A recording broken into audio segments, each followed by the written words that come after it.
this feels a little sort of Miss America and can't we all get along? But world peace, right? World peace. yeah, and I would have said something very, very different 10 or 15 years ago, because I love philosophy and I love theology and sort of the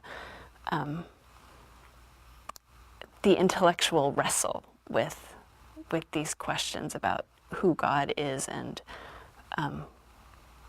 what he or she or they want of us.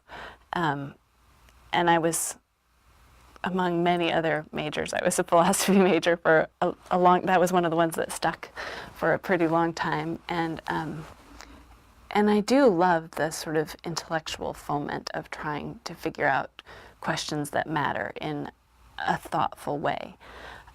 But I have to say that in terms of sort of real world conflict and especially real world solutions, that I have come to a really different feeling about what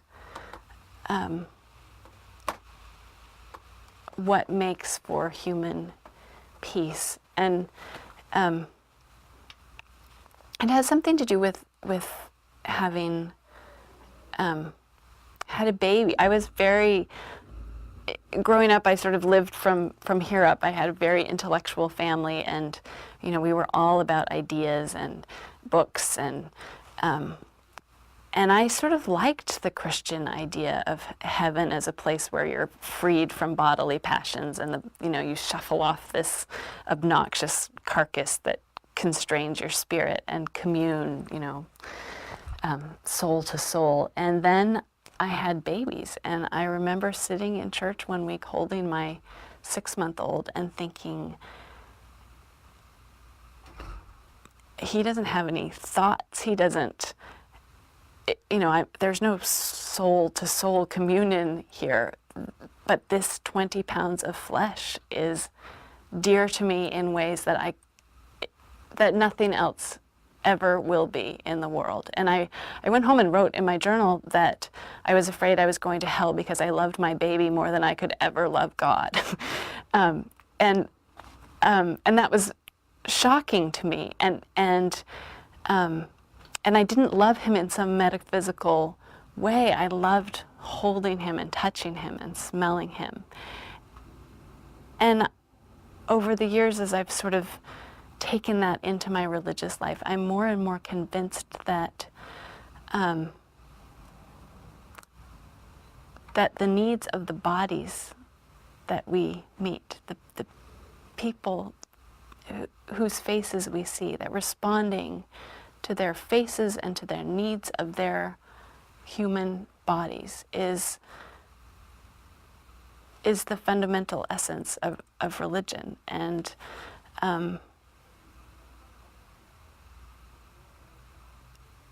that all of our talk about what we think is mostly a way of talking about, of either hiding from the necessity of attending to our bodies or figuring out a better way to do it.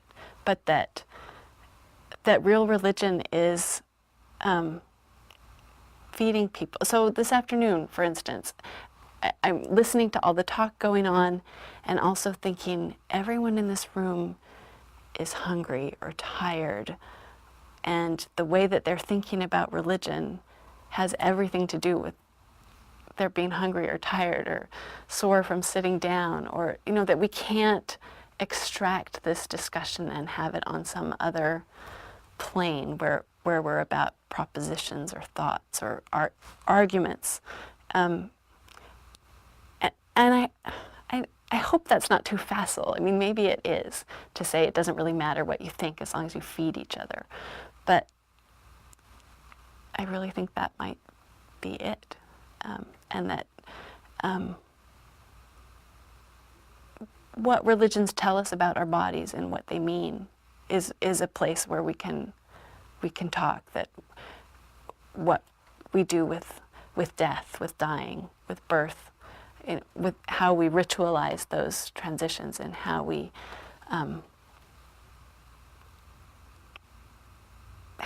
make bodies mean in language,